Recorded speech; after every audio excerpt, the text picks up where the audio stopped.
A frase que deu origem ao tema Deus também é mãe foi dita no ano de 1978 por uma entidade de luz, muita mesmo, que assumiu o papado na Igreja Católica e deu-se o nome de João Paulo I, homenageando os dois papas anteriores a ele. João Paulo I é um espírito de uma doçura, de uma grandeza, que vinha naquela corrente transformadora dentro da Igreja Católica no século XX, né, que começou com João XXIII, o Concílio Vaticano, Paulo VI, um grande espírito de luz também, né, todos dois.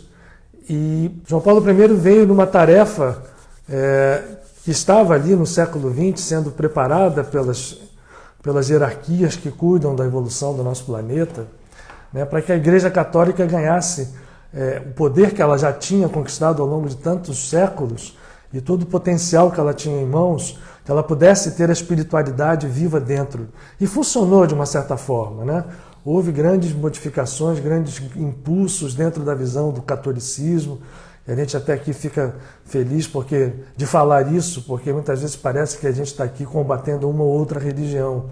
A gente não faz isso. O que a gente procura aqui é fazer viver, e vai ser sempre assim hoje também, a espiritualidade. Espiritualidade que prescinde de religiões, né?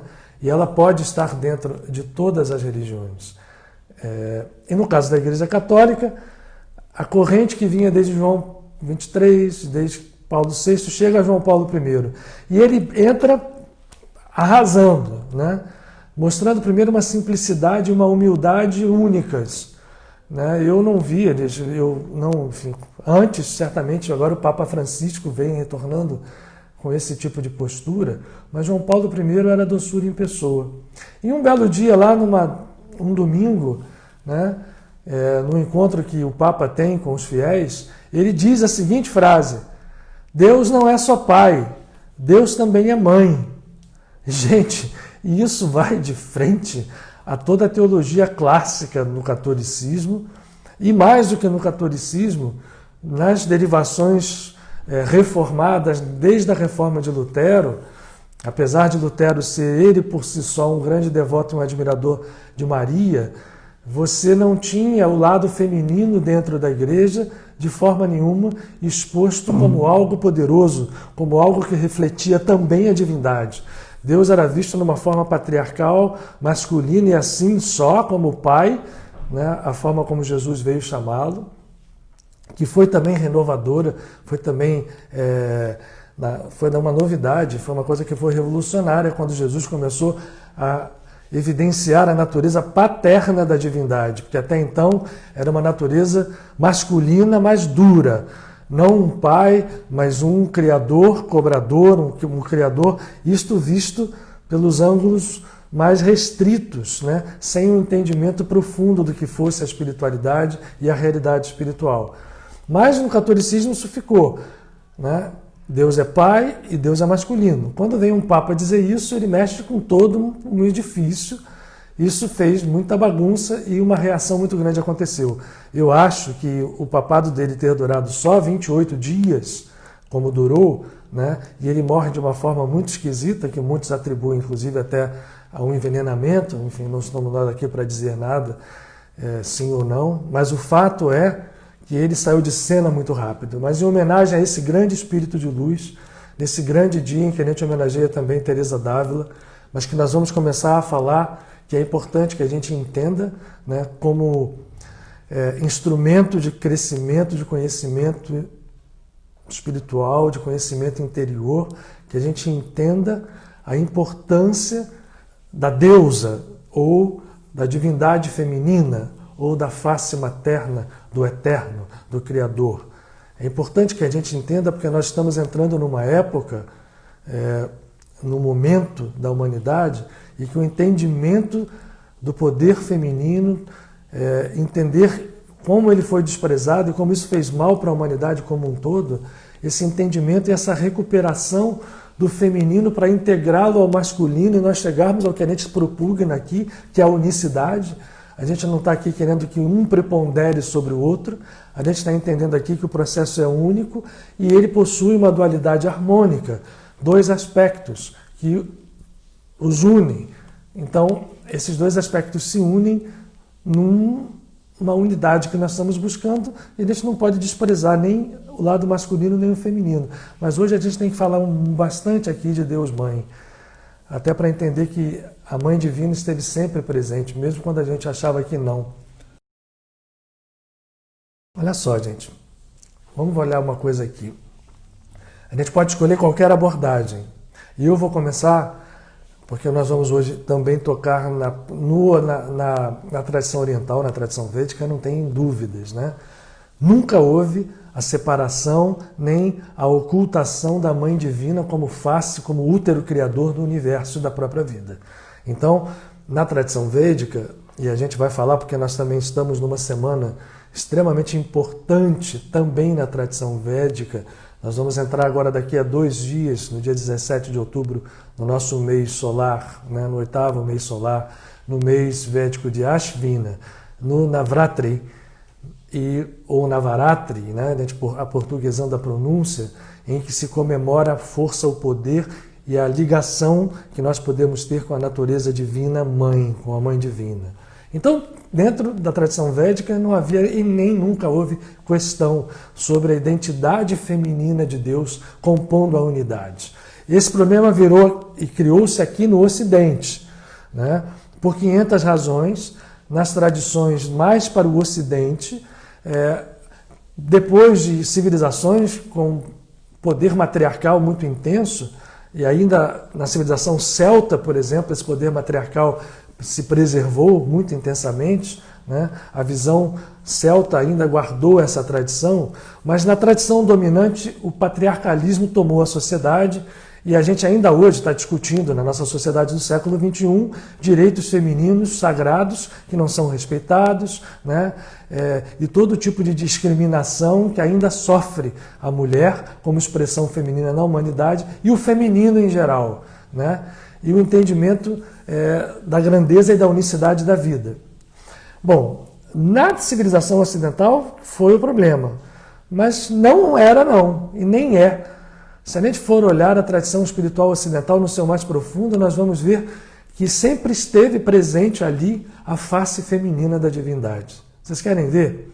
Eu vou falar um pouquinho então para depois a gente engatar na parte da tradição oriental e falar hoje no dia específico, na semana específica em que nós falamos do feminino o tempo inteiro, né? Hoje é Teresa d'Ávila, amanhã é Marguerite Alacoque, e nós tivemos há 3 dias atrás a visão feminina, que a gente vai mostrar como ela entrou dentro do cristianismo, expressa na mãe Miriam de Nazaré, na mãe de Jesus, que trouxe a consciência crística e que foi importantíssima e continua sendo importantíssima para todo o nosso entendimento de espiritualidade. Mas vamos começar com a tradição que deu origem ao que nós chamamos de visão cristã do mundo.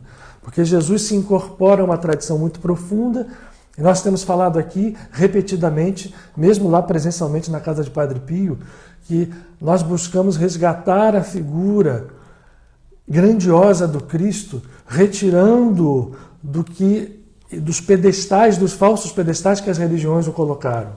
E ao resgatarmos a figura poderosa do Cristo que viveu em Jesus de Nazaré, não se considerando o único Filho de Deus, nem superior a ninguém, porque ele nunca se considerou sempre um irmão ao nosso lado, mostrando que a natureza dele era a mesma nossa. Esse Cristo que nós temos que resgatar, e quando a gente resgata essa visão de Cristo, a gente o incorpora à tradição espiritual, na qual ele veio no caudal da tradição espiritual hebreia, né? A gente vamos chamar de israelita e não de judeu, porque a palavra judeu não está mencionada na Torá nenhuma vez. São os israelitas, os hebreus, e de uma dessas tribos, da tribo de Judá, de onde vem o nome judeu, que também é um nome interessantíssimo, porque vem, eu já falei aqui, de Yugos, que vem de yoga, que significa união, né? Vem a figura de Jesus de Nazaré e, portanto, a figura do Cristo. E essa figura do Cristo não tem sentido sem nós entendermos ele no seu conceito maternal e na tradição toda que o precede. Que tradição é essa? Essa tradição está nas mãos da Kabbalah. E é incrível, porque o judaísmo clássico ortodoxo também é patriarcal. apesar dele homenagear as matriarcas sagradas, né? Desde Sarai, Sara, Rivka, Rachel, né? E Leia, que são as 4 matriarcas sagradas, e todas as grandes mulheres e profetas, o judaísmo ortodoxo veio com o seu lado paternalista e se estruturou dentro de bases paternalistas. Porém, se a gente vai olhar a Kabbalah, ou Kabbalah, que é a visão profunda espiritual que ficou agregada ao israelismo, não ao judaísmo, porque a Kabbalah não está conectada, saibam muito bem, a nenhuma religião. Ela pode ser vista numa visão ampla, sem conexão direta com religiões específicas. Então a visão da Kabbalah ela pode ser adaptada a qualquer religião. E a gente aqui na Casa de Padre Pio bate muito nessa tecla, porque o que a gente quer aqui é que a gente não tenha mais vinculações religiosas. A gente quer espiritualidade livre, liberta, com o poder de regenerar, de despertar, de transformar, de curar pessoas, de curar a sociedade. É isso que nós estamos buscando aqui. E a gente não abre mão disso. E, portanto, a Kabbalah, na sua tradição básica, eu não vou aqui me aprofundar muito, ela se estabelece dentro de um esquema básico que é a árvore da vida. Essa árvore da vida era uma das árvores do paraíso. E no seu sentido profundo, no seu sentido codificado, esta árvore da vida é a consciência messiânica. E nós, que estamos simbolizados pelo casal Adão, primeiro pelo Adão original, que era macho e fêmea, está lá no primeiro livro, no primeiro capítulo do livro do Gênesis. O Adão é macho e fêmea. Depois ele se separou em 2 polaridades, Adão e Eva, Adão e Havá, que viviam harmonicamente até comerem o fruto da árvore do conhecimento do bem e do mal. Conhecer bem e mal significa entendê-los separados, conflitados, a polaridade que briga. Isto gerou o pecado original. Bom, a árvore da vida, ela se compõe de emanações de Deus. E, para a gente simplificar aqui, a grande emanação criadora, porque a primeira se chama coroa, está na ponta da árvore da vida lá, é um triângulo. Esta ponta chama-se Keter, ou a coroa, que está fora da nossa compreensão, acima de qualquer polaridade. Keter dá origem a uma pequena semente chamada Chokhmah, a quem nós vinculamos a consciência do Pai. É uma consciência sublime. Chokhmah, por sua vez, se expande e se liga a Binah. Esses dois, Chokhmah e Binah, são chamados os sagrados Abba e Ima, o pai e a mãe divinos. Então, dentro da tradição cabalística, existe uma fusão do princípio feminino e masculino, e esta fusão é que vai dar origem, reparem bem na minha frase, não é ao universo como nós estamos vivendo aqui, o universo material somente, não. Esta fusão vai dar origem à criação, vou falar bem claro no plural, dos universos, dos infinitos planos que são expressados na Kabbalah em 4 movimentos criadores. Quem é que dá a criação? Quem é que recebe a semente no seu útero e forma tudo o que concerne à criação, aos universos? A sagrada Ima, ou mãe, chamada Binah. Portanto, a face criadora dos universos, inclusive do nosso universo material, o universo material está lá na ponta. A criação vem descendo de planos, em planos para nós ainda invisíveis, mas que a gente já pode conhecer, porque eles vivem dentro de nós, porque nós somos criações divinas. Então, quando chega no mundo e no universo material, já é uma descida vibratória muito grande. Mas a criação primordial surge do útero e de todo o movimento de Binah, a mãe sagrada. Mas esta mãe tem dentro de si o pai. Vejam bem o que eu estou querendo dizer. A mãe divina não vive sem o pai, e o pai não pode criar sem a mãe. Esta é a concepção, eu estou simplificando muito aqui, da Kabbalah. E esta concepção da Kabbalah vem trazendo a sua tradição dentro da visão israelita e da visão que surgiu, porque o cristianismo Eu não gosto dessa palavra, vocês sabem disso, o ismo é uma coisa muito ruim. A visão trazida pelo Cristo vem de toda a tradição do povo que ele estava inserido, o Cristo em Jesus, e não pode abdicar da visão feminina, de jeito nenhum. Isto foi aos poucos sendo apagado pela constituição de uma sociedade patriarcal no Ocidente, né, que virou cristão, nada de cristão, porque se você olhar o Evangelho, tudo que a civilização cristã diz que é e que faz, não tem nada a ver com o Evangelho. Né? Nós somos uma civilização oposta, à antítese do que viveu o Cristo, do que nos ensinou o Cristo, do que nos propõe como coisa viva até hoje possível de ser feita individualmente e socialmente pelo Cristo. Né? Se nós fizermos um pequeno exame de consciência, nós vamos ver como nós estamos longe. É só ler o Evangelho. Ler 3 páginas do Evangelho, que a gente vai ver como nós estamos longe do estado vibratório, do estado de consciência, do mapa operacional, vamos chamar assim, interno, de autoconhecimento, de autorrealização, de trabalho interior que nos foi proposto pelo Cristo, em Jesus de Nazaré. Como em outros tantos avatares, a gente repete aqui. Né? Está isso dizendo aqui o Rodrigo, Malhut é o plano físico, é o universo físico, onde está inserido numa pequena nesguinha lá a nossa galáxia e o nosso planetinha. Então o Malhut é um reino que nesse momento está desequilibrado.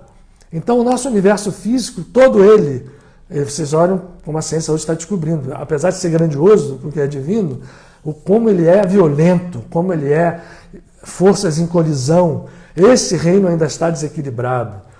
Também assim falou um grande místico no século XX chamado Pietro Baldi, foi tão mal entendido, inclusive pelos espíritas, que o baniram, porque ele falou num movimento de descida para depois num movimento de retorno, a chuvar, como diz na Kabbalah. E aí, portanto, nós vamos ver na Kabbalah a grande face feminina criadora de Binah. É Binah quem cria os universos, inclusive esse que nós estamos aqui. E é por isto que o tetragrama sagrado, para a Kabbalah, vocês devem estar vendo ao contrário aqui, tem 4 letras. Essas 2 letras são iguais porque esta aqui representa o pai, o Abba sagrado, ou Rohma. Esta aqui representa a mãe sagrada, ou Imá, que é Binah. E Binah se reflete aqui, em Malhut, como escreveu aqui o companheiro Rodrigo, que é o nosso universo físico. Eu estou aqui para que a gente entenda que a face materna criadora, a mãe divina, é preponderante em todas as tradições. O nosso universo é criado, vou dizer melhor, todos os universos são vindos da mãe divina. Na tradição oriental isso é muito mais fácil de entender, a gente vai chegar hoje lá, quando a gente for falar do Navaratri, né? Ou Navaratri, depende de como a gente quer pronunciar, a gente está no Brasil, né? Que são os 9 dias dedicados principalmente a 3 expressões da Mãe Divina, e que vai começar agora também no sábado, no dia 17. Então nós estamos numa semana muito especial, para que a gente entenda como a Mãe criou e como a face materna divina deve ser por nós compreendida, para que nós possamos vivenciá-la dentro de cada um de nós, porque nós todos temos, cada um de nós tem o masculino e o feminino. Né? O grande psicólogo do século XX, Carl Gustav Jung, deixou muito claro nisso com as suas definições do ânimos e da ânima, que existem dentro do homem ou da mulher ou de qualquer gênero, porque esses 2 polos coexistem, eles não estão separados, não existe ninguém só masculino ou só feminino, isso é uma bobagem. O que nós estamos aqui é observando o poder desse lado feminino que foi tão desprezado. Isso aqui, frisar que esse poder feminino foi e continua sendo desprezado na civilização ocidental, inclusive no lado religioso ou na espiritualidade ocidental. Porque quando a gente vai dar ênfase a Jesus ter chamado Deus de Pai, a gente distorce um pouco. E essa foi a grande distorção que veio surgindo no cristianismo, porque o cristianismo foi abandonando a tradição que está na Kabbalah, ele foi se despregando da tradição israelita, não é? Onde estava a Kabbalah, se bem que depois houve no século XVI uma junção com o cristianismo da tradição cabalística, e hoje então a gente tem a oportunidade de juntar isso tudo numa grande unicidade, né? Essa é a ousada busca de nós aqui na casa de Padre Pio. E quando houve essa desconexão, ficou um vazio muito grande, né? E esse Deus Pai, que Jesus se referia como um Deus de puro amor, né? Porque se vocês olham no Evangelho, nós olharmos, o Deus Pai é descrito como um Deus de amor profundo. Vamos ver a parábola do filho pródigo para que a gente entenda isso. É um momento profundo, profundo de amor. Deus é pai, e é aquele pai que perdoa o filho, não quer saber de nada, o filho pródigo quando retorna. Essa visão amorosa de Deus Pai foi voltando a ser trazida para a visão de um legislador duro, que castiga, que pune, que escolhe quem ele bem quer para dar sua graça, tanto dentro do catolicismo, mesmo depois das religiões reformadas, quando se tentou libertar um pouco, né? Libertar um pouco a visão do Cristo, ficou deficiente a visão materna, dentro do que nós chamamos de visão cristã do mundo. Ora, não dá para ser assim. A gente não pode abandonar a face divina. E nos tempos que nós estamos vivendo, hoje, nesse século XXI e nesse ano tão difícil de 2020, resgatar o entendimento do poder da Mãe Divina e da face divina para o mundo e para cada um de nós é fundamental para qualquer busca espiritual bem realizada, seja dentro de nós, seja na reflexão desta busca como atos sociais para que a sociedade também receba cura. E aí vocês querem ver, fantástico, eu já falei isso também na casa de Padre Pio, como o cristianismo ficou órfão de mãe, num primeiro momento, esse processo vai ser restaurado por um movimento muito bem calculado dentro da igreja, né? A Igreja Católica já estava constituída, a Igreja Católica, os grandes patriarcas sabiam perfeitamente das tradições que transcendiam o cristianismo, todos eles certamente conheciam as tradições israelitas de Cabalá dentro delas, e depois mesmo as que vieram pelo sufismo no Islã, que trouxeram as tradições orientais. O sufismo traz com ele, para dentro do Islã, a tradição zen budista, traz a tradição védica. Dentro do sufismo a gente encontra a semente disso tudo. Então nós vamos encontrar, naquela Idade Média ali problemática, alguns grandes santos católicos preocupados em resgatar a face materna de Deus. Entre eles, um grande reformador da ordem beneditina chamado Bernardo de Clairvaux, Bernardo de Claraval, né, que fundou a ordem, a derivação cisterciense do beneditismo, refazendo o beneditismo na sua origem. Ele incentiva o nascimento de uma outra ordem, né, que era uma ordem teoricamente, superficialmente, de monges guerreiros, chamado de templários, e que a tradição distorce dizendo que foi criada para proteger o povo que ia para a cruzada. Aí eu pergunto, uma tradição, uma ordem que foi criada para isso, foi fundada com 8 pessoas? Um exército de 8 pessoas para proteger os cruzados. Conta para outro, né? Esta ordem foi fundada com o patrocínio de Bernardo, com o conhecimento que havia ainda ali sendo preservado na Europa, para resgatar, entre outras coisas, o Zohar HaKadosh, a obra sagrada da tradição espiritual, da qual vinha esta figura aqui, desse grande mestre, Jesus de Nazaré. Ora, trazido o Zohar, os templários trazem este conhecimento de que havia, dentro da concepção cabalística, a mãe divina em Biná. Biná era a grande mãe divina. Como é que a gente traz a mãe de volta para um cristianismo tão patriarcal, onde Deus era o pai e a mãe era uma subordinada, a mulher era desprezada, a sociedade muito mais desprezada? Vou fazer um parênteses aqui, que alguém não saiba disso, fique sabendo. A civilização ocidental, dita cristã, desprezava muito mais a figura feminina do que o Islã na sua origem. Se enganam aqueles no origem do Islã, o Islã foi se distorcendo aos poucos, mas a mulher era muito mais valorizada, a mulher tinha voz, a mulher tinha propriedade, a mulher recebia herança, a mulher, de certo modo, tinha voto dentro das comunidades originais do islamismo. Fecha parênteses aqui. Tudo se distorceu depois, não é esse o nosso tema. Mas qual é a mãe divina que é trazida pelos templários? a própria mãe do Cristo. Maria de Nazaré, Miriam de Nazaré, que essa semana tem duas lembranças fortíssimas, nós vamos falar aqui hoje, que o nosso tema é Deus é Mãe, entender como é que a gente se liga a Deus Mãe, como é que a gente ativa ou reativa esta figura feminina dentro de cada um de nós.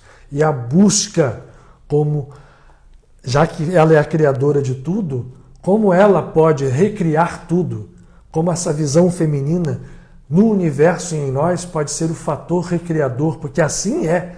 Nós só podemos recriar as nossas vidas pela face, pelo viés feminino, pela visão da deusa, inclusive desta era de Aquário, que é uma era de natureza feminina, que está chegando, nós já estamos nela, não tenhamos dúvida disso. O que os templários fazem? A figura de Maria, então, é trazida a uma evidência que ela nunca tinha tido nos 1000 anos de cristianismo. E trazem de uma forma fantástica, porque eles pegam a tradição celta, lembrem a vocês que eu falei que a tradição celta mantinha acesa a divindade feminina ou a face feminina de Deus na figura da deusa, das deusas, né? E da deusa como unificadora das deusas. E na tradição celta, aproveitando a tradição de profunda sabedoria espiritual, né? Todo mundo sabe disso, né? O conhecimento profundo dos grandes magos, de todos aqueles grandes celtas, Allan Kardec, inclusive, né? Se fala, foi um deles. Essa tradição do entendimento da maternidade divina e dos locais vibratórios, dos chakras vibratórios planetários, europeus, aonde se podia restaurar um culto, no sentido profundo, codificado disso, da maternidade divina, na figura de quem? De Maria, a mãe do Cristo. Era o mais evidente. Vocês não acreditem que isso não teve luta dentro do cristianismo, porque Deus só pode ser um. Tanto que vocês vão ver isso nas igrejas reformadas, não se aceita Maria, porque não pode ter outra coisa senão Jesus Cristo e Deus. Né? O Lutero tinha uma devoção grande a Maria, mas ele não conseguiu fazer com que isso se expressasse nas igrejas reformadas, que ficaram extremamente patriarcalistas. Né? Dentro do catolicismo, os templários conseguem, ao fazer a veneração a Maria, fazem com que o código da Mãe Divina, através de Maria, se expresse com ele o poder da Mãe Divina.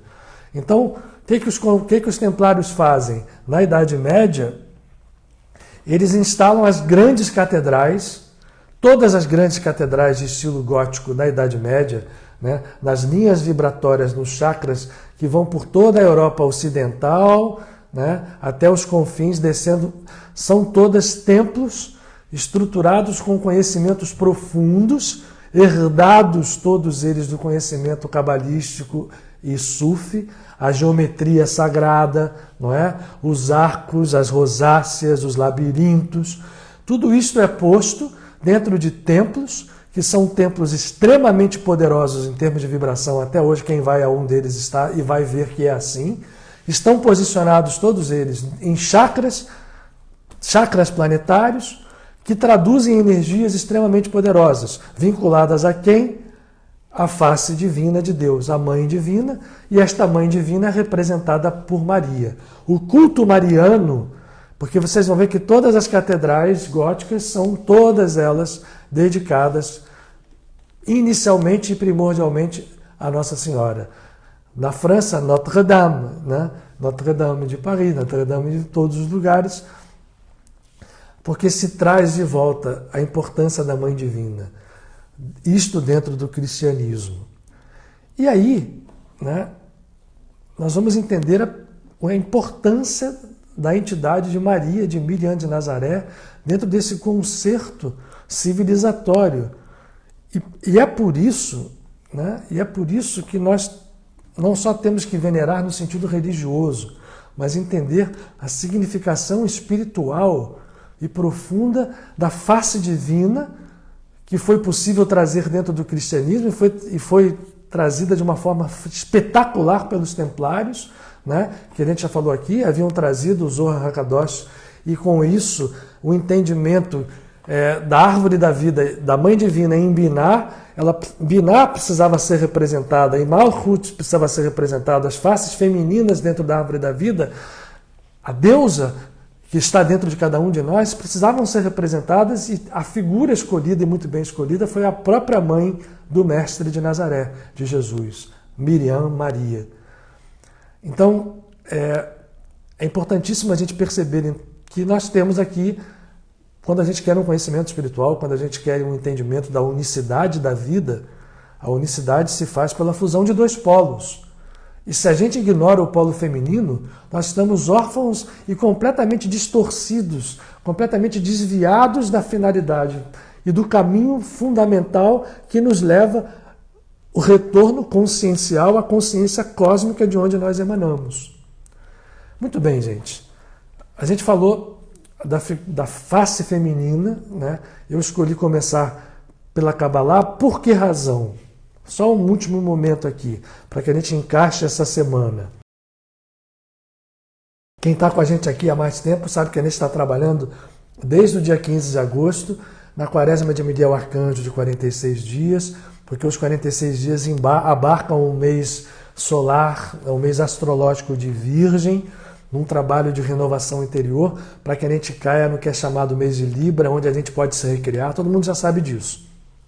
E quando terminam esses dias, né, que estão expressos em festas até cristãs, que a quaresma de Miguel Arcanjo existe para isso, começa, dentro da tradição cabalística, a se reler ou se estudar o livro sagrado da Torá, que está dentro da tradição cristã como o Antigo Testamento, os 5 primeiros livros, né, o Pentateuco. E começou esta semana também, né, no dia 11, no domingo, o que se chama do Simchat Torah, eu falei isso na semana passada, que é a volta do estudo. E começa a estudar o quê? Pelo primeiro livro, o livro do Gênesis, em hebraico, Bereshit. Ora, vamos lá, para vocês entenderem como a gente vai juntar com a tradição criadora feminina, né? Inclusive da Védica, que a gente não falou ainda, vamos falar. E depois eu quero falar das figuras específicas dessa semana, principalmente Teresa d'Ávila, porque para falar de Deus é mãe, uma das suas filhas fantásticas, que expressa a Mãe Divina como ninguém talvez no Ocidente, se chama Teresa Cepeda Erromada, Teresa, conhecida como Teresa de Jesus, Teresa d'Ávila. Ora, quando a gente vai ler o livro do Gênesis, né, vocês vão ler, se eu ler em português, você vai ler assim: no princípio Deus criou. Eu já falei aqui que as traduções para idiomas ocidentais são muito problemáticas, porque o hebraico é uma língua específica, como o sânscrito é uma língua mântrica, e as escrituras hebraicas e aramaicas, principalmente o aramaico original, mas mesmo o hebraico sagrado, mantém esse processo vibratório ativo. Elas têm códigos profundos e códigos vibratórios muito profundos. E no livro do Gênesis, no livro do Bereshit, que é o início, a palavra Bereshit, se a gente quisesse estudar só essa palavra, Bereshit, que é o nome do livro, que é no início, né? É uma das traduções, a gente pode ficar aqui 2 dias só falando de uma palavra. Tá? Mas o nome que se refere ao Criador, que a gente traduz no ocidental por Deus, God, Deus, qualquer língua ocidental vai falar Deus. Simplifica. Em hebraico é Elohim. Primeiro que é um nome plural, né? E Elohim, naquela árvore da vida que eu falei, adivinha, e eu dou um doce para quem adivinhar. Para que aqui, a qual das emanações das Sfirot está referenciado o nome de Deus Elohim? A Binah, a maternidade. E, portanto, o Deus da Bíblia, o Deus que criou no Gênesis, né, que disse, no princípio Deus criou o céu e a terra, né? E a terra era vazia e ficava no caos, traduzido em português. O Espírito de Deus flutuava até que ele falou, faça essa luz. Né? Esse nome Elohim é feminino e é um nome de Binah. Então, na própria tradição do nosso livro mais sagrado, a Bíblia, quem criou os universos foi a Mãe Divina. Isso coincide perfeitamente com todas as visões espirituais Graças a Deus que a visão celta dos druidas se manteve e guardou para que nós tivéssemos as chaves para não perdermos isso. Até que o Papa João Paulo I, como eu falei aqui no início, alguns de vocês não estavam, falou aquela bela frase num domingo no Vaticano: Deus também é mãe. E muita gente acha que foi por isso que ele foi posto por outro lado rápido. Mas Deus é mãe também. E dentro de nós, de cada um de nós, está Deus. Quando a gente fala em Deus, está o Deus Uno. Mas esse Deus Uno tem duas polaridades harmônicas, não conflitadas, macho e fêmea. Portanto, cada um de nós também tem em nós Deus Mãe. E nós precisamos nos conectar a Ele internamente. Se quisermos fazer o nosso caminho de despertar, é preciso que nós percebamos o potencial criador, porque é ali que reside a grande potência criadora da divindade. É no seu lado feminino. Isso está nas tradições africanas também, nas tradições Iemanjá, Iemoja, que é a grande criadora, Yansan. Todas as divindades femininas são potenciais criadoras e expressam essa grande unidade da vida. O problema foi aqui na civilização ocidental, mas houve a grande... Os templários trabalharam bem fazendo com que a visão de Maria pudesse ser agregada dentro do catolicismo cristão para que não faltasse essa visão da maternidade de Deus. Então, gente, nós precisamos entender isso. Nós precisamos entender o quão importante é. Vamos um pouquinho agora para a tradição oriental, né, que agora, como falou bem a Beth aqui, na lua nova, em 17 de outubro, começa Navaratri, ou Navaratri, que são os 9 dias mais um, né? 9 noites e 10 dias em que se reverencia e, mais do que isso, se conecta ou se reconecta com a divindade materna. Porque vejam bem, nós estamos na semana em que se começa a estudar a Torá no livro de Bereshit, onde nós estamos entendendo aqui que é Deus Mãe a quem nós estamos nos referindo. E esta semana, nesse ano fantástico de 2020, desafiador ao extremo, vinculou-se o início do estudo do livro de Bereshit, de Simchat Torah, a mesma semana em que nós, no Brasil, reverenciamos Maria sob a forma da Senhora Conceição, da Concepção Aparecida, e da última aparição da Senhora em Fátima. E eu vou querer me referir a ela aqui para depois engatar em Teresa. Mas vamos falar um pouquinho da tradição védica do dia 17 de outubro. Porque aqueles que têm afinidade com a visão oriental, não deixem de fazer. Porque são 3 dias para Mahalakshmi, que é a grande mãe sagrada que transcende a todo o grande processo criador, porque todas elas são uma também, né? A da abundância, da cura. Sarasvati, que é a sabedoria, vejam só, a sabedoria é feminina, a palavra sabedoria é feminina, né? Não é o sabedorio, é sabedoria. Então, se nós não passarmos pelo feminino, não vamos chegar ao um. E Jesus, quando trouxe o Pai, ele não estava desprezando o feminino, porque ele trouxe alguém, colocou aqui, né, que Teresa era a reencarnação de Maria Madalena, e é uma das ideias que se tem. Ao seu lado, as figuras todas femininas. Jesus era cercado de mulheres. Maria, sua mãe, Maria, mãe de Tiago, né, e João, Joana de Cusa, eram muitas mulheres. Maria, irmã de Marta, eram quase 10 que estavam ao lado dele. E Maria Madalena, mais do que nunca, era a sua face feminina. E a sua mãe, ele a reverenciava profundamente, tanto que no momento crucial, isto é um código, ele entrega a um discípulo, Maria, dizendo: aí está o teu filho, aí está a tua mãe. Como a dizer a cada um de nós, não se esqueça, né? Cada um de nós que é filho e imagem e semelhança do Criador, que nós temos a face feminina do Criador transcendental e a face feminina da imanência divina em nós. Portanto, gente, na tradição védica, você tem a preponderância do feminino, tanto que o Navaratri talvez seja a maior das festas. A maior das festas, ela se expressa na Índia, né, de várias formas, do norte ao sul da Índia, mas é sempre a mesma essência. 3 dias para Mahalakshmi, 3 dias para Sarasvati, que é a sabedoria, e 3 dias para Devi Durga.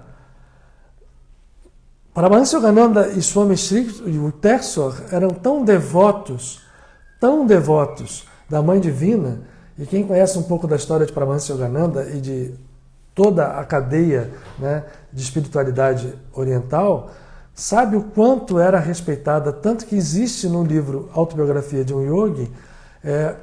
Yogananda passou na Índia um bom tempo, ele foi revisitar o seu guru, e lá ele participou de um festival chamado Durga Puja, que é o final do Navratri, dedicado a Devi Durga, que é a face divina, materna, que tem um lado que vai desaguar em Kali, extremamente vigoroso, né? A mãe é representada pelo mar, Iemoja, e o mar, quando fica brabo, é brabo. Elohim, que é a sabedoria, que é a deusa feminina que está no livro Bereshit de Gênesis, é mãe, mas é a face rigorosa de Deus. Então a maternidade tem dentro dela a doçura absoluta e também o rigor. Portanto, quando a gente quer saber do quer conhecer o não dá para conhecer o só por uma ida através do pai. Tem que ser através do pai e da mãe. E a mãe, para nós todos, eu estou falando isso tudo aqui para ver como é importante a nossa ligação com a mãe. E principalmente nos tempos de hoje. Não é à toa que esta semana é uma semana materna por excelência. E ela vai desaguar no Navratri, né? 9 dias maternos por excelência, a começar pela lua nova. Então vejam que nós estamos sendo chamados a um trabalho de recriação de nós mesmos, para que isto possa se expressar. A gente já falou isso aqui também. Recriar a nós mesmos significa perdido isolado num oceano infinito sem poder de fazer nada. Quando a gente mexe dentro de nós, o nosso mundo interior está conectado, absolutamente conectado a tudo na criação. Então, quando a gente faz a nossa iluminação, a rede infinita que conecta tudo, ela reage e ela responde, e essa luz que acendeu aqui vai acender certamente em cadeia em muito mais espaços do que a gente possa imaginar. Então, quando a gente faz esse trabalho interno, quando a gente se guia por essa busca, não vamos desprezar achando que não vai valer nada e que é egoísmo. Não é. Porque quando eu vou pelo caminho correto, encontrando a fusão da mãe e do pai no reverenciando a maternidade divina também, e eu desperto, porque eu não posso despertar sem a mãe, né? É a mãe que vai chegar e pegar o filho e vai fazer a corda, né? Geralmente é ela quem faz isso, mesmo aqui na Terra, ou vai dormir, ou vem aqui, ou... Sem a mãe não se faz nada. A gente tem que ter esse entendimento de que esse processo interno nosso, pessoal, ele não é só pessoal, ele se reflete nessa cadeia cósmica. Isso a gente também tem repetido aqui, buscando a exaustão. O trabalho não é em vão. O trabalho, quando a gente faz dentro de nós, para que a gente se livre do egoísmo, quando a gente ganha a humildade como instrumento mais poderoso de trabalho para nos levar ao amor incondicional, nós não estamos fazendo um trabalho egoísta, jamais. Esse trabalho estará refletindo. Ainda que eu fique só, e a gente vai falar de uma figura que foi quase isso, que fique só num estado de oração até isolado. Não é o ideal. Hoje o mundo nos chama também, né? A gente falou disso quando falou de Francisco. Mas a gente precisa entender que não há esse conflito. Você fica aí só rezando, ou você sai só fazendo obras.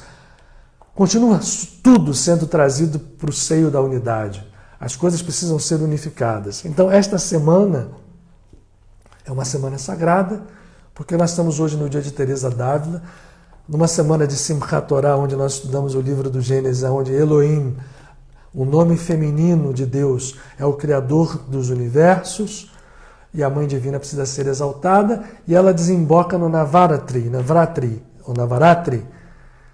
em que as 3 faces mais importantes da Mãe Divina são reverenciadas na Índia, né?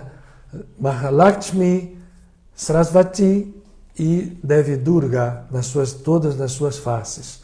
E depois, só uma curiosidade, em alguns lugares da Índia, o 10º dia é o dia em que o avatar Rama, e eu tenho uma admiração por Rama danada, já falei isso aqui, porque ele é o avatar que fica próximo de nós, né? A vida de Rama, ao contrário da de Krishna, porque Krishna é a expressão da divindade intocável, né? Completamente, apesar de estar no mundo, sem nenhuma ligação com a mundanidade. Rama não. Rama tem quedas, tem dúvidas, mas ele é um avatar, como nós todos somos avatares em potencial. Nós todos somos Cristos em potencial. Mas Rama está ligado às três mães porque ele perde a sua face feminina, né? Para Krishna era Radha e para Rama era Sita. Sita é sequestrada por um demônio, isso é um código profundo, né? O nosso ego sequestra o nosso feminino. Vejam só como o feminino é sequestrado. Ele some da sociedade porque o ego tende a desprezar o feminino. Porque o ego é uma visão patriarcal, dominadora, falsa, incompleta, e que precisa acabar e vai acabar nessa nova sociedade que está surgindo. Rama é um bom símbolo, porque o feminino em Ram é Sita, e Sita é sequestrada por Rama. Ele vai precisar de Hanuman, que é uma figura de um macaco que estranha muita gente aqui no Ocidente, mas é fantástico, porque mostra a divindade em tudo, inclusive nos nossos instintos mais profundos. E o instinto mais profundo de Hanuman é o amor. E Rama vai e vence a Ravana, o demônio que sequestra Sita e a liberta. E o 10º dia de Navratri é exatamente dedicado a esta comemoração da vitória de Ram sobre Ravana. Ou seja, Rama se une à sua face feminina e o masculino e o feminino se fazem um, juntando a intensidade do masculino e a potencialidade infinita do feminino numa unidade indissolúvel. Então vejam que fantástica que nós estamos tendo essa semana para nós nos recriarmos interiormente, né? A oportunidade é toda. E aí a gente cai num dia, né, de alguém que para nós no Ocidente é a expressão poderosa de tudo isso. Teresa d'Ávila, comemorada no dia 15 de outubro, apesar de não ter sido o dia que ela desencarnou. Ela nasce numa Espanha extremamente complicada, tem uma vida exatamente por isso mesmo, extremamente desafiada. Ela quase foi para a fogueira várias vezes. Ela nasce exatamente no auge da Inquisição Espanhola. Na Inquisição Espanhola, quando ela está ali, violenta, né? Com Torquemada, botando todo mundo na fogueira, médiums para a fogueira, sensitivos para a fogueira. E Teresa vem ao mundo, muitos dizem que é a própria Maria Madalena. Então a grandeza desse espírito vem ao mundo para nos mostrar, e que lições que traz Teresa, que lições que traz esse espírito para nós, que lições. Teresa vem então nesse momento conturbado, né? A América descoberta, recém-descoberta, ela nasce em 1515, né? Pouco tempo depois de Colombo, então um alvoroço na civilização ocidental, só vai desencarnar 67 anos depois, em 1582. Ela é uma ariana, tá? Então vejam o fogo dentro dela, 27 de março. E Teresa vem ao mundo neta de judeus convertidos. Isso é muito importante.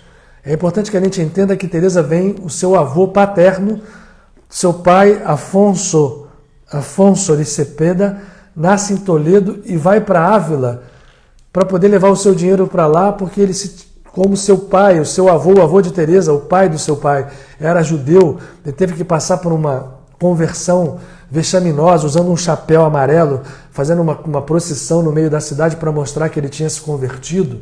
O pai de Teresa presenciou isso e mudaram de cidade, foram para Ávila. Teresa nasce, portanto, num ambiente a que ela vai ter acesso a tradições espirituais que até então, até essa destruição que o catolicismo, na sua potência destruidora, fez, na beleza que havia ali na Península Ibérica, onde conviviam as tradições espirituais do israelismo, não vou chamar de judaísmo aqui, da Cabalá, do Islã e da profundidade da visão cristã profunda, né? Teresa nasce dentro daquilo e com uma carga genética e provavelmente com conhecimentos do seu pai da espiritualidade profunda que tem na Cabalá. Porque se nós vamos ver a espiritualidade de Teresa, que foi uma espiritualidade que quase a levou à fogueira,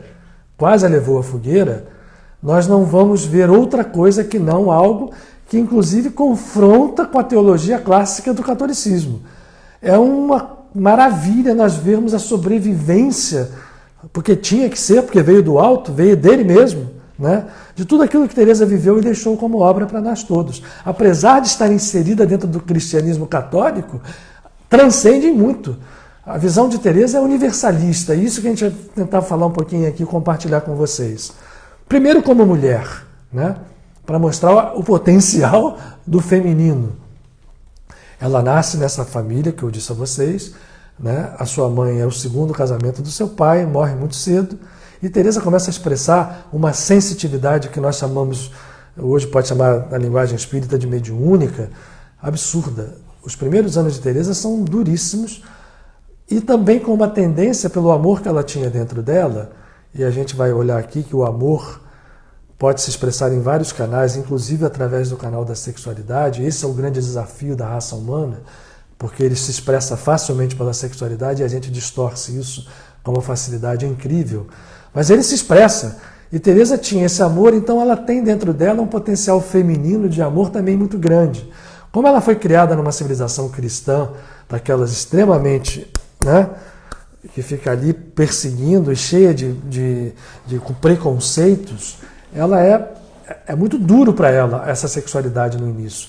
E a gente vai ver no livro da vida que ela descreve isso, como ela lidou com esta face, né, de amor expressa pelo amor feminino, expresso mesmo na sexualidade, como ela lidou com isso para até que ela entendesse o caráter sagrado disso. E ela nunca, inclusive ela foi no final da vida, o pessoal olhando o livro foi lá ver se ela era virgem ou não, ela até era virgem, né, materialmente falando. Mas vejam, né, as distorções que a gente tem das visões espirituais nesse mundo ainda hoje. Ora, Teresa, com essa sua sensibilidade, tem episódio, inclusive, que ela foi dada como morta e foi posta para ser revelada. E quando ela acorda, sai todo mundo correndo do velório. Ela desperta como se tivesse ressuscitado. Ela entrava em estados catatônicos e vai para o convento. E no convento, ela vai ter uma luta interna por 40 anos, gente.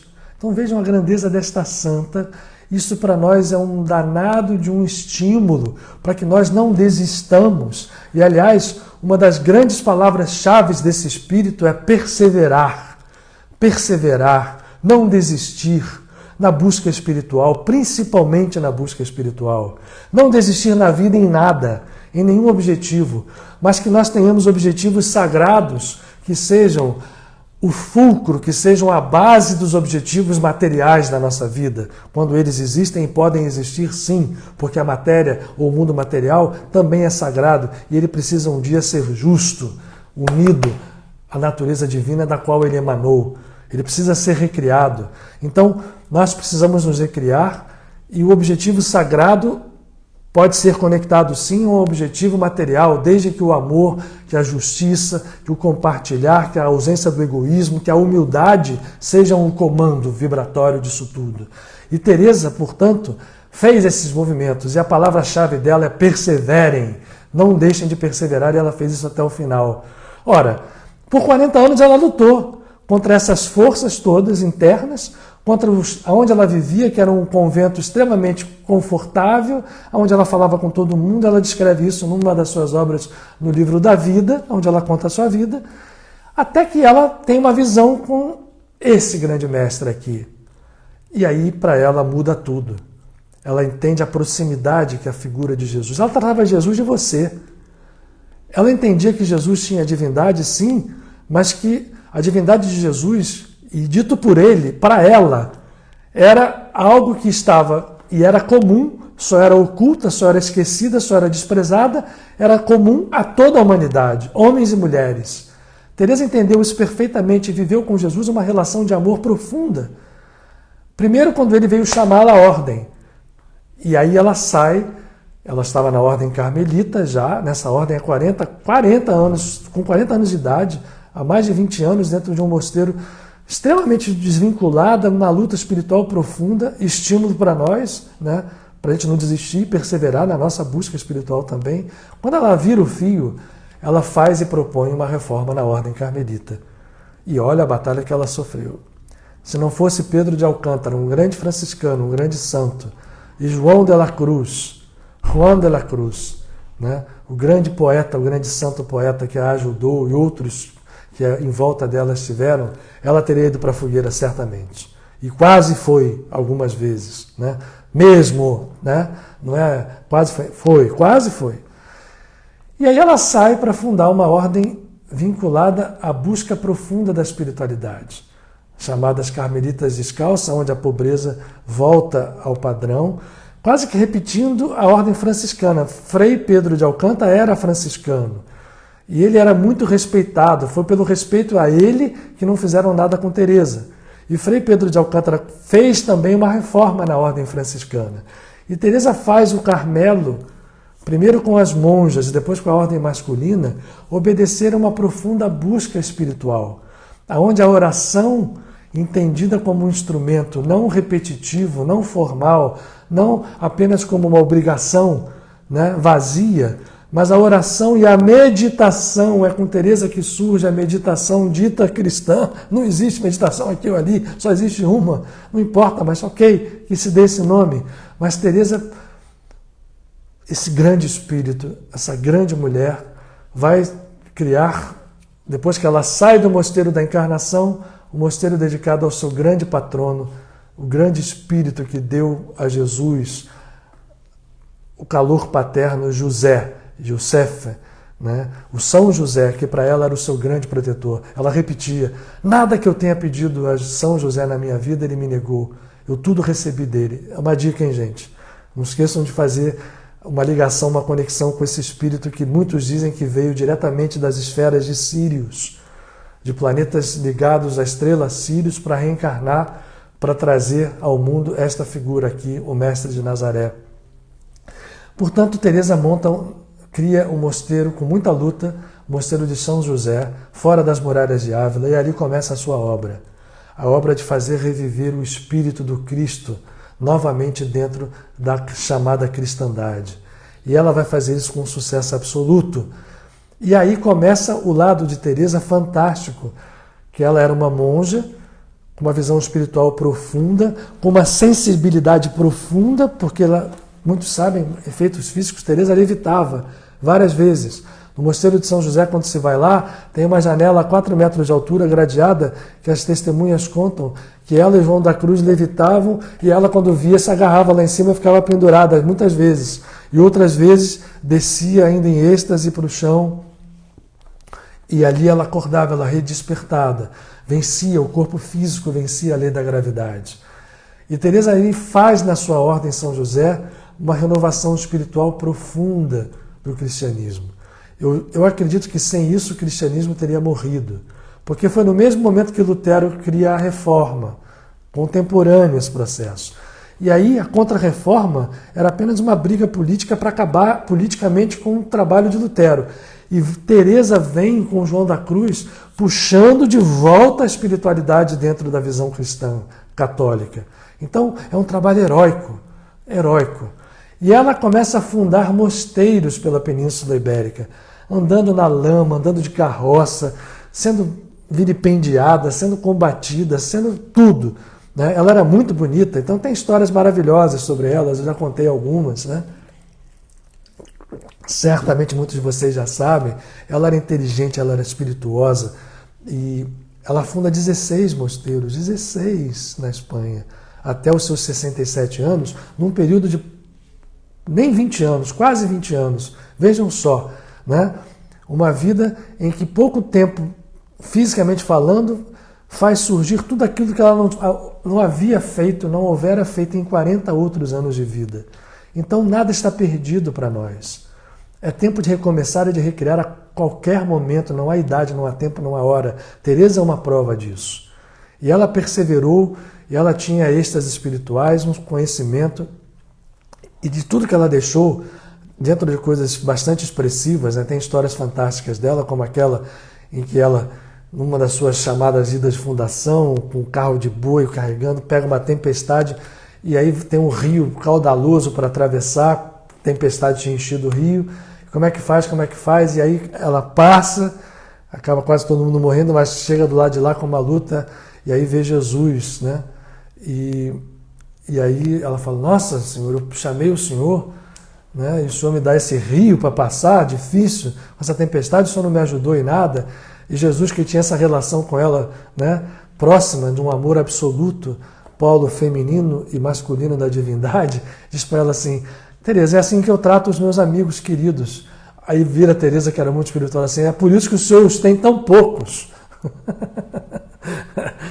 Mas Tereza nos deixa dois grandes movimentos. Um deles foi até muito mal interpretado pela psicologia materialista no século XX, que é a transverberação do coração, onde a gente mostra ali um anjo que aparece para ela numa grande visão mística, muito iluminado, e com um estilete em brasa transpassa o seu coração, e ela descreve um êxtase absoluto de amor, um êxtase, né? No sentido que quase de um prazer, mas muito maior do que qualquer coisa física. Mas as pessoas que diminuem, né, referem isso a uma repressão sexual, pura e simplesmente. Mas o que estava ali em jogo era outra coisa. Coração, o que é? É o chakra, né? Apesar da Igreja Católica não tinha isso, é o chakra onde reside a alma, onde reside a nossa natureza feminina, nossa natureza divina feminina. E naquele momento, toda a energia daquele ser divino que vivia em Teresa, que vive em Teresa, estava expressa naquele chakra. E aquele anjo vem demonstrar que esta ligação masculino-feminina sagrada, o chamado hieros gamos em grego, o casamento sagrado, é o fundamento de qualquer ato criativo. Qualquer ato criativo, vou repetir isso para vocês. Qualquer ato criativo, inclusive a criação dos universos.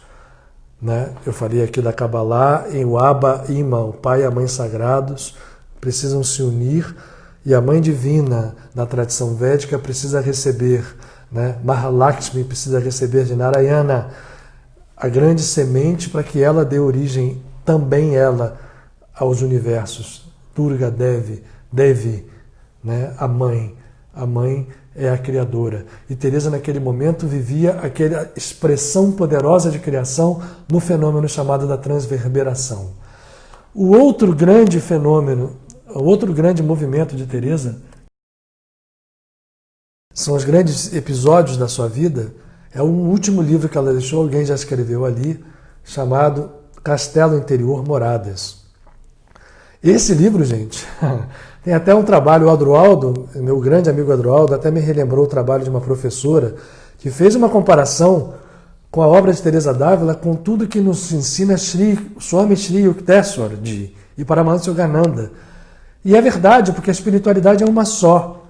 E esse livro, Castelo Interior, Teresa compara a nossa alma a um grande castelo de cristal, onde vive a nossa alma, que é a consciência divina. Ali habita o rei. A nossa alma e o rei ali estão em comunhão. Mas nós estamos partidos, nós somos ego-partidos. Então, a maior parte da humanidade nem na muralha do castelo chega. E ela faz uma codificação e uma alegoria fantásticas, porque ela diz: a maioria do mundo vive fora dessa muralha e ignora que nós temos dentro de nós essa alma, que é semelhança a Deus e, portanto, tem a natureza divina em nós. E nem na porta da muralha chega. Mas aí ela começa a dizer, quando você ultrapassa a muralha, está cheio de bicho, de coisas esquisitas, né? De dinossauros, de sauro. Ela faz muito bem a comparação com as nossas subpersonalidades, com as estruturas que nós carregamos dentro de nós, ao longo do tempo e do espaço egóicos, sob a lei do karma. Ela não fala nem do karma, mas a gente pode entender ali que ao redor do castelo, mesmo dentro da muralha, está todo um entulho vibratório que nós criamos ao longo dos milênios. Que o nosso ego, que é divino, esquecido disso, ou exercendo mal essa divindade, criou e deixa acumular ali. Então ela vai nos guiando pelo livro para que a gente entre. E na primeira morada a gente ainda está cheio de bicho, na segunda a gente ainda titubeia. Quer dizer, o caminho espiritual, ele vai se fazendo. E aí ela fala uma coisa importantíssima que eu quero deixar frisado aqui. Sem humildade não tem caminho. Então a gente precisa olhar para nós e percebermos aonde está a nossa vaidade todos os dias. Porque dizia Caboclo Gino, a entidade que para mim é um pai espiritual, eu ouvi isso dele muitas vezes. E eu acho que isso continua sendo ressoando, porque a todo momento a gente percebe o quanto a gente larga a humildade de lado. Ele dizia, A vaidade é um dragão que nós trazemos amarrado por um fio de linha. Então Teresa nos fala, a segunda e a terceira moradas ainda estão, se você não tem humildade, você vai se perder ali. E é pior você se perder dentro do castelo, ainda que ele seja de diamante, do que lá fora. Né? Portanto, gente, a humildade precisa ser entendida, a gente precisa não cair nos enganos sutis, porque existe, o Rocha Lima falava muito bem, o orgulho transcendental, nós nos acharmos, todo mundo tem, a vaidade é um traço comum do ego, e a gente precisa ter, isso é verdade, tem muito a ver com a apometria, né? Tem até um grande escritor de apometria que fala muito de Teresa como o Godinho como sua protetora, porque o castelo interior tem essa alegoria que é isso mesmo, são as personalidades que nós temos, as estruturas subpersonais, né? Tudo isso está ali acumulado. Mas quando a gente entra no castelo, tem que tomar cuidado, se não tiver humildade verdadeira, né? Como dizia Francisco de Assis, a humildade é a maior de todos os dons, porque sem ela não há amor verdadeiro. Porque sem a humildade o amor ainda é um fator muito mais ligado ao ego do que nós possamos imaginar. Então, gente, vamos tomar cuidado, né? De fazer com que a humildade realmente viva em nós. Teresa nos diz isso. E ela vai caminhando até chegar na sétima morada, onde a gente entra no aposento do rei, e ali se dá o casamento sagrado. Ali o pai e a mãe se juntam, mas precisa da mãe. E Teresa nos mostra isso de forma magistral, porque ela viveu isso. Ela vai escrever esse livro em 1577, ela desencarna em 1582, então 5 anos antes da sua desencarnação. É fruto da sua experiência, é fruto da sua vivência, é fruto daquilo que ela havia realizado. Naquele momento ela já havia fundado todos os seus mosteiros, ela já tinha vivido todas as lutas, todas as decepções e todas as suas vitórias. E eu quero dizer para vocês aqui, uma das maiores alegrias na minha vida, e eu acho que compartilho isso hoje, né, sem vaidade nenhuma, porque eu acho que essas coisas não trazem outra que não responsabilidade para nós. De poder ter tido do nosso irmão Luiz da Rocha Lima, numa conversa extremamente reservada, uma revelação, eu vou ficar só aqui, de que eu teríamos vivido em conjunto com Teresa d'Ávila. Eu sempre brinco assim, então qual era o inquisidor que eu era? Será que eu queria queimá-la? Mas o fato é que a gente viveu ali e ela é uma grande protetora da nossa família, incluindo todos nós, 206 pessoas que estamos vendo essa live. Ninguém está aqui por acaso.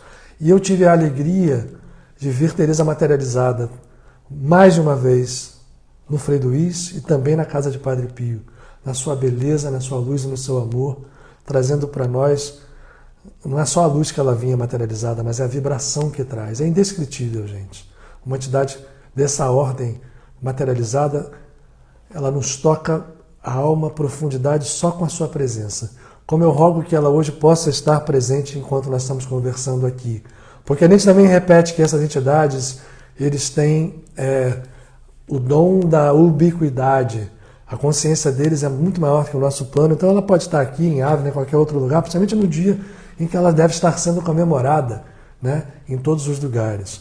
Outro dado importante é que o livro Castelo Interior Moradas, esse que eu falei, ela escreveu em 1577, mas ele só foi publicado, olha só, porque ele mexe com tanto conceito, que ele fala de, primeiro, que Deus está dentro de cada um, coisa que o catolicismo clássico não aceita.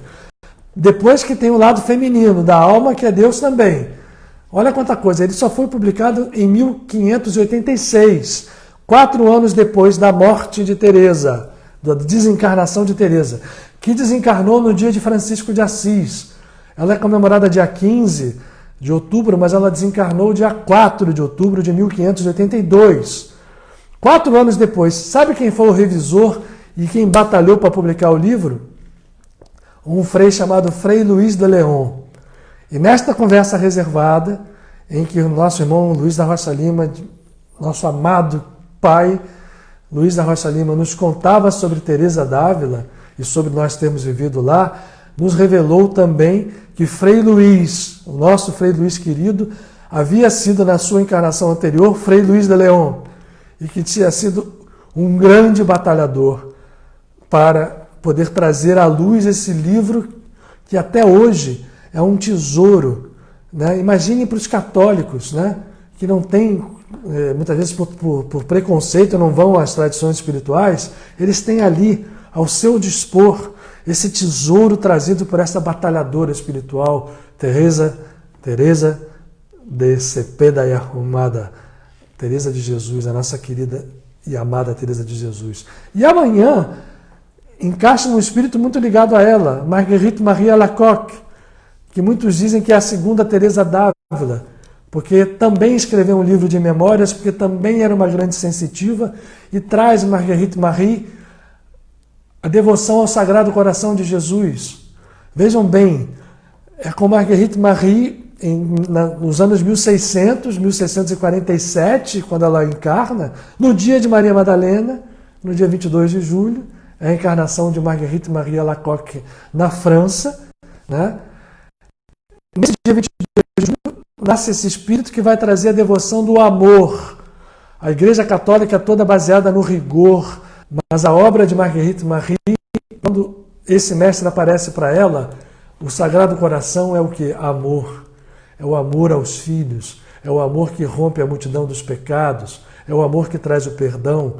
Esta mensagem do Sagrado Coração vai entrando dentro da Igreja Católica e a partir daí os santos católicos vão ser todos, terminando com a Teresa das Faces, a chamada Teresinha, né?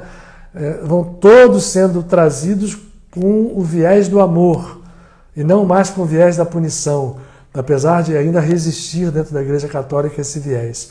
Mas vejam que semana, né? Amanhã, dia 16 de outubro, temos Marguerite Marie, hoje temos Teresa. E 2 dias atrás, a gente teve a comemoração da última aparição da grande expressão maternal divina, Maria, em Fátima. E, gente, é muito importante essa aparição. Ela tem um significado até hoje pouco entendido. Porque o fenômeno da última aparição em Fátima, grandioso como ele, na história ocidental, talvez só quando os hebreus saíram do Egito. Porque o fenômeno dito do Sol, que não foi logicamente o Sol, mas foi um fenômeno luminoso que ficou no espelho do Sol e que milhares de pessoas viram, né? Eu já descrevi ele aqui, chancela a última de 6 aparições de Maria num dia 13. Vamos aproveitar, porque no dia 13 de outubro, Maria coloca com muita clareza que nós podemos romper o karma com o movimento interior, com o despertar interior do amor. Nós podemos romper qualquer movimento kármico, qualquer fruto que nós plantamos no passado pode ser rompido com o despertar da nossa consciência. Maria, quando veio em Fátima e disse aos pastorezinhos, oração, oração, oração, com a nossa natureza verdadeira, nós estamos ajudando a curar muita gente. Nós estamos ajudando a curar grandes multidões, provavelmente, de seres que a gente nem conhece fisicamente. Mas olha a beleza disso. Não conhecemos fisicamente, mas somos da mesma raiz, somos da mesma raça, né? O Maurício tem uma música muito bonita, né, que ele diz, Senhor, eu sou da tua raça. Nós somos todos da genética divina, da genética feminina e da genética masculina e, portanto, da genética unificada. A unidade não se alcança se nós não entendermos a força do feminino. E é esse o nosso tema hoje de trabalho, né? E nessa semana sagrada, onde para o estudo da Kabbalah é tudo novo para nós. A gente trabalhou para recriar, seja pela Quaresma de Miguel Arcanjo, seja pelo aquilo que a gente falou, todos os processos desses meses de Virgem e Libra, mas agora, esta semana, é onde a gente pode chegar para a mãe, né? Vai começar o Navaratri. Agora, em dia 17, na Lua Nova, dizer, mãe, como Yogananda, vem a mim, ó Mãe Divina, né? Vem a mim, ó Mãe, vive em mim, renasce em mim, nos cobre a todos com a tua luz, por favor, né? E a gente precisa fazer isso, né? E quem faz isso, quem experimenta isso, como Teresa experimentou, como Marguerite experimentou, como todos os grandes santos, porque todos foram devotos da mãe. Francisco de Assis, Antônio, Paramahansa Yogananda, então, olhando a Mãe Divina pelo seu aspecto na tradição oriental, falava só da mãe, desde pequeno. Então nós precisamos nos conectar com a mãe, para que ela possa nos dar os rios de vida, né, que dela surgem e nos alimentar. E nós depois possamos nós também ser veículos da mãe. E a Mãe Divina que vive nas grandes expressões maternas que nós nos referenciamos aqui, Maria de Nazaré, né, nas 3 expressões na tradição védica, Lakshmi, Sarasvati e Durga, em Teresa d'Ávila, Marguerite Alacoque, tudo que a gente falou aqui tem que ter uma coerência.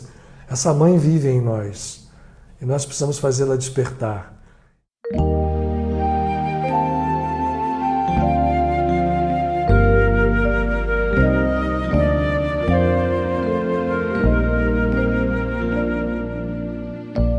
Mãe divina, o teu olhar